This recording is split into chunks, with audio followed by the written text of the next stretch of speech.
तो डॉक्टर साहब आप ये कहते हैं कि भारत और अमेरिका का जो मामला है बहुत ज़्यादा उलझ गया और दुनिया के लिए इसको समझना मुश्किल नहीं, है। इसको समझना मुश्किल है। और मैं इस बात को मैं ये नहीं मान सकता कि जो कोर टीम है जी। मोदी सरकार की, उनको इस बात का इल्म ना हो। मतलब ये जयशंकर जी को, एक होता है ना, मैंने आपसे कहा ना, एक होता है आप टीवी पे देख रहे हैं, खबरें सुन, एक होता है वहाँ जब मौजूद हैं मुख्तलिफ मीटिंग्स में, मुख्तलिफ लोगों से मुलाकात हो रही है, G20 समिट है, इनाग्रल में गए हैं, लोगों से मीट, बहुत बड़ा डायस्पोरा है, बड़ा एक्टिव डायस्पोरा है। तो कहीं ना कहीं से आपको अंदाज़ा होता है कि यार ये चीज़ ऐसे होने वाली है, और फिर आप उसके मुताबिक फिर आप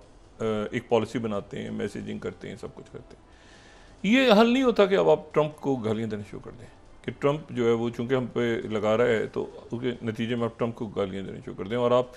ये तय नहीं हो पा रहा अभी, बिल्कुल, ये मैं आपको, जो बीजिंग में भी लोग हैं और इस्लामाबाद में जो डिप्लोमेट सर्कल्स में, कि किसी किस्म का जो चाइना के साथ कहाँ तक जाना है, मोदी सरकार ने कहाँ तक जाना है,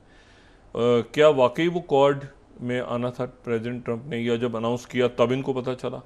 देखें ना, मतलब कुछ चीज़ें ऐसी हैं जो जो सामने नहीं होती, लेकिन आप, जो सरकार होती है उसको इल्म ज़रूर होता है कुछ चीज़ों का, कि भाई वहाँ क्या मूड है वाशिंगटन DC में, वहाँ डायस्पोरा है, आपके खबरें आ गई, सफारतखाने हैं आपके। तो ऐसे नहीं होता कि एक दिन उनका स्टेटमेंट आ गया और आपने जब फिर जवाब देना है, फिर उसके बाद आपने ऐसे करना है, फिर नहीं, ये कॉम्प्लेक्स हो गया मामला। और इसमें जो है ना वो अब ये किस रुख पे जाता है मामला, ये सिर्फ टैरिफ तक नहीं है, ये मैं आपको बताऊं। टैरिफ उसका एक हिस्सा है जिसको प्रेसिडेंट ट्रंप जो है बढ़ाते हैं, लेकिन उसके आप उससे हट के देखें ना, H1B वीज़ाज़, बाकी जो उनके जो मुख्तलिफ शख्सियात जिनको इम्पोर्टेंट रोल्स देने थे, वो उसमें से उनको हटा दिया।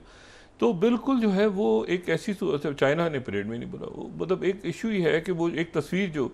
उस तस्वीर को उन्होंने देखा है सामने, हालांकि वो तो तस्वीर बहुत से, उसमें रहनुमा बहुत से लोग जा रहे हैं उसमें, SCO समिट में तो बहुत ही SCO बहुत बड़ा है,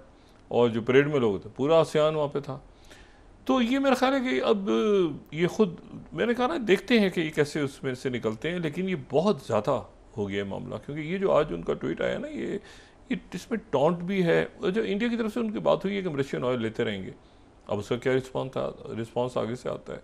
तो वो मामला जो है, मामला ठीक करने होते हैं आपको, फ़ौज होती है लड़ने के लिए, सफारतकार होते हैं जो आपके मामलात को ठीक करते हैं मुनासिब। अगर सफारतकार या बाकी जो ट्रैक 2 में मौजूद लोग हैं, जो भी हों, डेफिनेटली कोई ना कोई चैनल्स के लोग, वो सारे अगर गालियाँ देने पे आ जाएं और वो ऐसे मरले पे, आप ज़रा देखते हैं कि उसको कैसे बेहतर करना है मामला को। तो एक ही वक्त में आप जो है वो, अगर बुरा भला ट्रंप को कहने लग जाएं कि उसने जो है वो दुनिया की इकॉनमी तबाह कर दी, अपने मुल्क के लिए ख़राब है, पे आपके कहने से तो नहीं हो रहा ना मसला, आपके मुल्क के लोग वनरेबल हैं।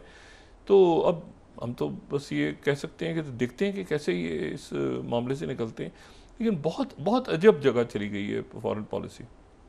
भारत की, और निकल तो जाएंगे, ज़ाहिर इतना बड़ा मुल्क है, लेकिन कैसे निकलेंगे ये अब देखना है, इसमें से कैसे निकलेंगे, क्योंकि वहाँ से जो रिस्पॉन्स आ रहे हैं, जो यहाँ पर भी जो वाइब्स हैं, वो इससे मज़ीद आगे ख़राबी की तरफ है, और आइसोलेशन में टोटल, यानी सेंट्रल एशिया से भी कोई नहीं, और मुस्लिम वर्ल्ड से भी कोई नहीं है, बिल्कुल उधर इसराइल के साथ नथी कर लिया अपने आप को, बगैर वजह होता है ना कि आप एक दुनिया में चलते हैं। बहरहाल एनीवे, अच्छा, वहाँ गज़ा में ये सूरत हाल है कि उन्होंने, हमास के लोगों ने, अब वो प्रेसिडेंट ट्रंप का जो था वो अपनी जगह मौजूद है, ये फ़ौज अंदर दाखिल नहीं हो पा रही, फ़ौज अंदर दाखिल नहीं हो पा रही, ये स्ट्राइक करते हैं, वो जवाब, ये स्ट्राइक में कहते हैं कि वो कहते हैं लोग, ट्रक जा रहे हैं अंदर, खुले हुए हैं, वो खबरें कम आ रही हैं, वो ट्रक खाना पीना जा रहा है अंदर, खुराक जा रही है वो। लेकिन आज दो बातें हुई हैं, एक तो ये कि प्रेसिडेंट ट्रंप ने, ज़ाहिर स्टीव विटकॉफ की मुलाकात जो है, वो यूरोप में थे, तो स्टीव विटकॉफ की मुलाकात जो है वहाँ पे कतर के ऑफिशियल्स के साथ हुई है, बड़ी डिटेल्ड मीटिंग हुई है कतर के ऑफिशियल्स के साथ, कि ये जो सारा प्लान था स्टीव विटकॉफ साहब आपका, ये इसको अनाउंस करें। एक बड़ा अजब आइडिया फ्लोट कर रहा है कि एक, अच्छा, ये अभी चूंकि मीडिया में, मतलब ये आप समझें कि ये बस ये ऐसे ही बस घूम रही है, एक चीज़ घूम रही है। प्रेसिडेंट ट्रंप ये चाहते हैं कि उनको एक मुल्क जो है, एक रियासत उनको नोबल इनाम के लिए नॉमिनेट करे, ये उन्होंने कहीं ख्वाहिश का इजहार किया है जी। और वो रियासत जो है उसका नाम फ़लस्तीन होगा। वो एक ऐसी सिचुएशन पे लेके जा रहे हैं, ये कुछ जगहों पे ये बात घूम रही है अरब ममालिक के अंदर। अब इसमें कितना दुरुस्त है कितना गलत है, लेकिन ये बात गर्दिश में है कि प्रेसिडेंट ट्रंप एक बहुत एक्सट्रीम तक ले जाके यहाँ तक तो चले गए ना वो कि इसको एंड करो, अभी हमास ने भी कह दिया होगा। उसके बाद जब वो अनाउंसमेंट करके ना तो पैलेस्टीनियन स्टेट फिर इनको नॉमिनेट कर दे, और फ़लस्तीनी रियासत अगर ऐलान कर देते हैं तो इससे ये तो एक तारीखी वाक़या होगा कि फ़लस्तीनी रियासत ने नॉमिनेट कर दिया उनको नोबेल प्राइज़ के लिए। ये अरब दुनिया में एक बात चल रही है, और अब इसका दुरुस्त होना ना दुरुस्त होना, लेकिन चूंकि मीडिया के सर्कल्स में और डिप्लोमेटिक सर्कल्स में बात चल रही है कि ये प्रेसिडेंट। अच्छा, दूसरी बात ये हुई है कि वो स्टीव विटकॉफ की मुलाकात हुई है कतर के ऑफिशियल से। हमास के लोगों ने अच्छा, इसराइल की तरह हमारे लोग नहीं हैं, हमारे लोग मारे गए हैं, हमने छुड़ा लिए हैं, उन्होंने आज दो जो अपने पास शेर कमाली रखे हुए हैं हमास के लोगों ने, उनकी आज उन्होंने 28 सेकंड की वीडियो जारी कर दी है। अच्छा, अब उसमें एक इलॉन ओहेल है और एक जो है वो गाय गिबोया दाला, ये जो है ये दो लोग हैं जो मघवी हैं। अब इनकी वीडियो इस तरह से जारी हुई है कि 28 सेकंड की वीडियो है, उसमें ये जो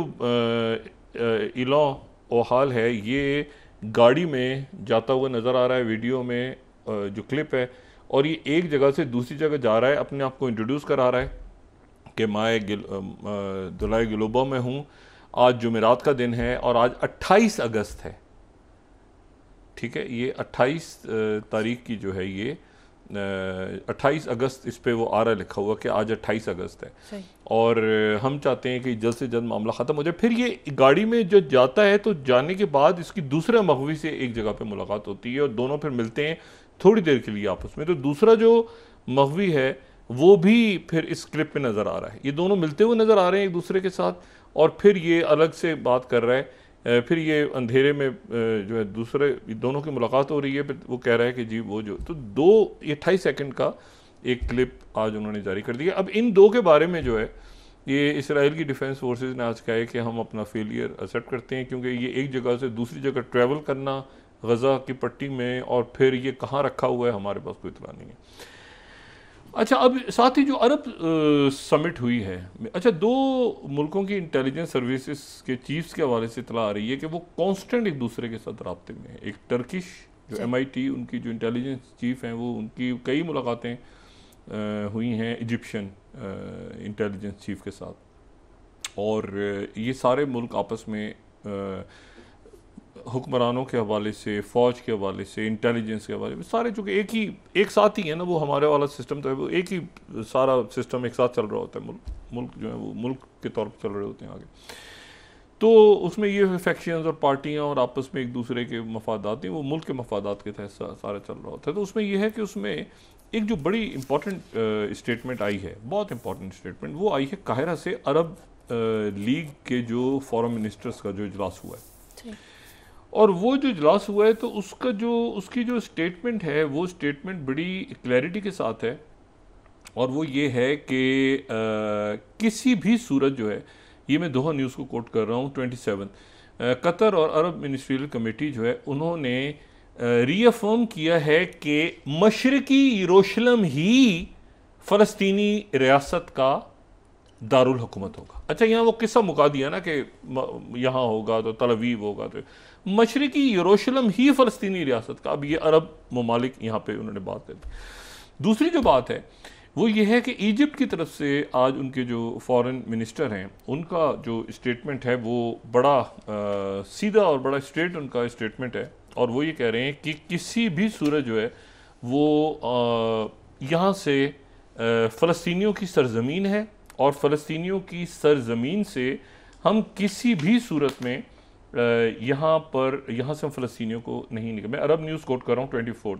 फ़लस्तीनियों की डिस्प्लेसमेंट हम गज़ा से नहीं होने देंगे किसी सूरत। गज़ा से फ़लस्तीनियों ये जो है ना कि बाहर यहाँ आबाद हो जाए, ये अरब न्यूज़ उन्होंने बिल्कुल इजिप्ट ने कहा है कि अच्छा, ये उन्होंने कहा हमारी रेड लाइन है, यहाँ से फ़लस्तीनियों का इनखला हमारी रेड लाइन है, ये बिल्कुल क्लियर। अच्छा, इससे पहले ये जो ईस्ट यरूशलेम का मैसेज है ये आया, ये किसके थ्रू आया? UAE ने कहा था कि ये वेस्ट बैंक के अंदर यहाँ पे यरूशलेम है, यहाँ पर इसके बारे में बात नहीं करना। UAE का मैसेज आया, वो नेतन्याहू पीछे हटा। अब इजिप्ट ने कहा है कि ये गज़ा से लोगों का निकालना जो है इसको भूल जाओ, हमारी फ़ौज यहाँ खड़ी हुई है, फिर सारा रेड लाइन है, फिर लफ्ज़ इन्होंने इस्तेमाल किया रेड लाइन। कि रेड लाइन है कि इसको यहाँ से इनको दरबदर करने की कोशिश मत करना, ये इनकी सरजमीन है। और साथ ही अरब लीग ने कह दिया है कि वो जो रियासत है ये ज़हन में रखेंगे, जो रियासत का ऐलान कर रहे हैं उसका दारुल हुकूमत यरूशलेम ही होगा, मशरकी यरूशलेम। ये नहीं कि आप कहें पैलेस्टीनियन स्टेट और फलाना, नहीं, मशरकी यरूशलेम उसका दारुल हुकूमत होगा। ये अरब लीग ने वाज़ेह कर दिया। इस दौरान नेतन्याहू जो है वो फंसे हुए हैं, मैं फ़ौज मेरी जाएगी नहीं जाएगी, पहली तारीख को जाना था, 5 तारीख हो गई है, वो अब उधर से खाना पीना, उधर ट्रक भी खुल गए हैं, उधर ट्रंप किसी को क्या, उधर मतलब ये है कि ये भी अल्टीमेटली अपने एक मंतकी अंजाम की तरफ मामला बढ़ रहा है। और मैंने आपसे बात की ना कि ये जो स्टेटमेंट है ना अरब ममालिक की आज कि मशरकी यरूशलेम ही दारुल हुकूमत होगा, ये बड़ा एक क्लियर मैसेज है। और ख़ास तौर पर उसको जब स्टीव विटकॉफ के साथ कतर के ऑफिशियल्स यूरोप में मुलाकात कर रहे हैं और तुर्किया इसमें ज़ाहिर है कि ये मेरा ख्याल है कि महमूद अब्बास जो है, प्रेसिडेंट महमूद अब्बास को और उनके डेलीगेशन को जाना चाहिए। पाकिस्तान ने भी डिमांड की आज, ये पाकिस्तान की तरफ से भी बात हुई है आज, मेरे ख्याल से फॉरेन ऑफिस ने आज बात की है बड़े खुल के इसके ऊपर। और बाकी ये है कि पाकिस्तान सीपैक 2.0 के लिए तैयार हो रहा है। सीपैक 2.0 का मतलब है कि बहुत अपग्रेडेड सीपैक 2.0, और उसकी ज़ाहिर है तफसील और बाकी चीज़ें सारी सामने आएंगी। तो ये जो मुल्क सारे जो हैं वो अब ये नई बदलती दुनिया के लिहाज से अपने आप को अडॉप्ट कर रहे हैं। और कई मुल्क ऐसे हैं जो चाइना से बहुत खुश वापस लौटे हैं, और उनमें से एक पाकिस्तान भी है कि पाकिस्तान भी जो ग्लोबल स्टेज पे बड़ा बैलेंस करके अमेरिका के साथ, EU के साथ, मुस्लिम वर्ल्ड के साथ, सेंट्रल एशिया के साथ, SCO के साथ, और अमेरिका ने कह दिया कि ब्रिक्स में से आई को निकालो जी। तो ये अब एक चैलेंज है इंडिया के लिए, और देखते हैं कैसे निकले। देखिए निकल तो जाते हैं मुल्क, लेकिन कैसे निकलेंगे अब ये एक प्रोसेस जो है ना, ये बड़ा एक मेरे ख्याल से इंटरेस्टिंग होगा देखना कि इस डिप्लोमेटिक, क्योंकि उधर चाइना तो नहीं अपनी,